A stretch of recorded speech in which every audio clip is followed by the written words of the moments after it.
ओम नमः शिवाय। Motivational story.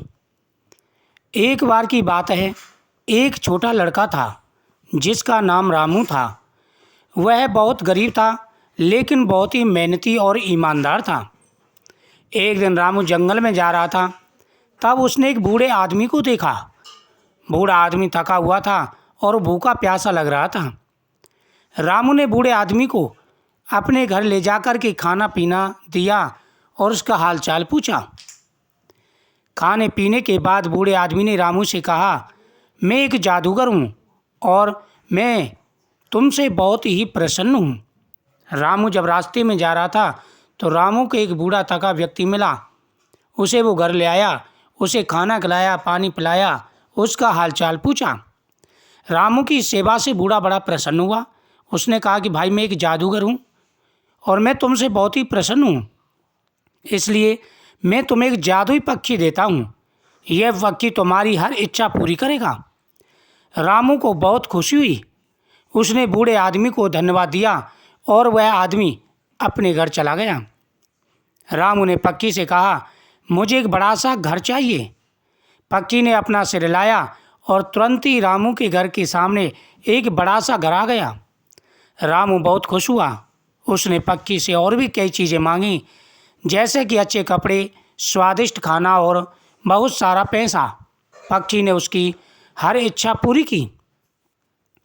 इस प्रकार से रामू बड़ा प्रसन्न हुआ। रामू जो भी उससे मांगता वह पक्षी उसको प्रदान कर देता था।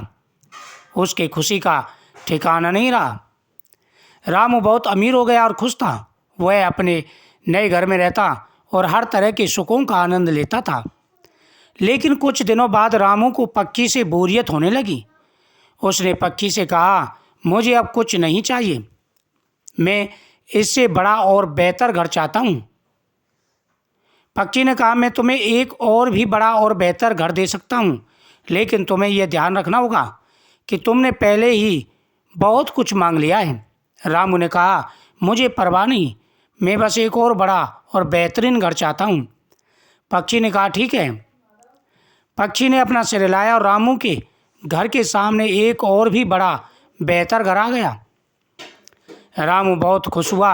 उसने पक्षी को धन्यवाद दिया और घर में चला गया। लेकिन कुछ दिनों बाद रामू फिर से बोरियत होने लगा।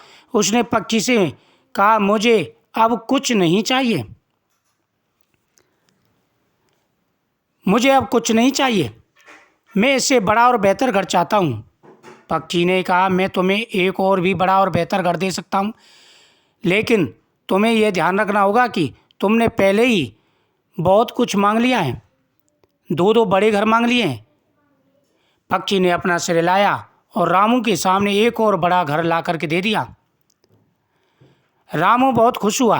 उसने पक्षी को फिर से धन्यवाद कहा, घर में चला गया। लेकिन कुछ दिनों बाद रामू फिर से बोरियत होने लगा। उसने पक्षी से कहा, मुझे अब कुछ नहीं चाहिए, मैं इससे बड़ा और बेहतर घर चाहता हूँ। पक्षी ने कहा, रामू, अब तुम बहुत लालची हो गए हो, तुमने पहले ही बहुत कुछ मांग लिया है। लेकिन रामू ने नहीं सुना। वह बस एक और बड़ा घर और बेहतर घर चाहता था। पक्षी ने कहा, ठीक है, लेकिन मैं तुम्हें चेतावनी देना चाहता हूँ, मैं तुम्हें चेतावनी देना चाहता हूँ, ध्यान रखना, लालच बुरी बला होती है। अगर तुमने एक बार और मुझसे लालच किया तो मैं तुमसे दूर चला जाऊंगा और तुम्हें कभी वापस नहीं आऊँगा। रामू ने कहा, मुझे परवाह नहीं, मैं बस एक और बड़ा और बेहतर घर चाहता हूँ। पक्षी ने अपना सिर हिलाया और रामू के घर के सामने एक और बड़ा घर आ गया, बेहतर घर आ गया। रामू बहुत खुश हुआ। उसने पक्षी को धन्यवाद दिया और घर में चला गया। लेकिन कुछ ही देर बाद रामू ने देखा कि पक्षी उड़ चुका है। रामू बहुत परेशान हो गया और बहुत अफसोस किया। हमें अपने जीवन में जो मिला है उसी में खुश रहना चाहिए।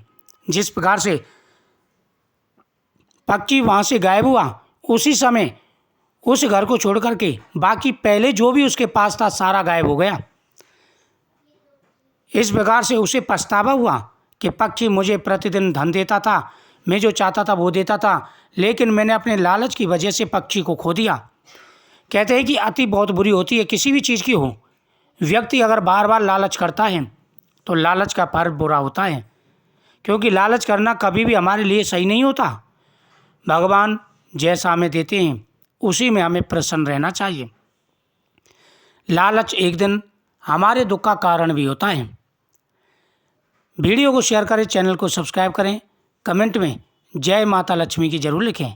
माता लक्ष्मी आपकी हर मनोकामना पूरी करेंगी। तो मेहनत करिए और हमेशा भगवान को याद रखिए और भगवान ने जितना दिया उसमें प्रसन्न रहना चाहिए। ओम नमो भगवते वासुदेवाय नमः।